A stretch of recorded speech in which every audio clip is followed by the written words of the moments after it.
রাজ্যের দুটি লোকসভা আসন ও রামনগর বিধানসভা কেন্দ্রের উপনির্বাচনে ইন্ডিয়া জোটের প্রার্থীকে জয়ী করার জন্য আহ্বান জানান ফরওয়ার্ড ব্লক ত্রিপুরা রাজ্য কমিটি।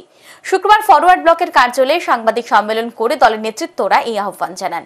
সাংবাদিক সম্মেলনে উপস্থিত ছিলেন ফরওয়ার্ড ব্লকের কেন্দ্রীয় নেতৃত্ব রঘুনাথ সরকার, বাধারঘাট বিধানসভা কেন্দ্রের নির্বাচনের বিজেতা প্রার্থী পার্থ রঞ্জন সরকার।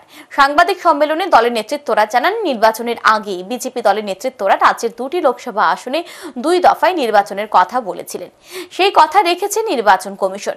2 দফায় নির্বাচন করা হলে সন্ত্রাস করা যাবে, কিন্তু এবার রাজ্যের জনগণ প্রতিরোধ গড়ে তুলবে বলে আশা ব্যক্ত করেন দলের নেতৃত্বরা। পাশাপাশি তারা রাজ্যবাসীর প্রতি আহ্বান জানান, পশ্চিম আসনে ইন্ডিয়া জোটের প্রার্থী আশিস কুমার সাহা, পূর্ব আসনে রাজেন্দ্র রিয়াং ও রামনগর বিধানসভা কেন্দ্রের উপনির্বাচনে রতন দাসকে ভোট দিয়ে জয়ী করার জন্য।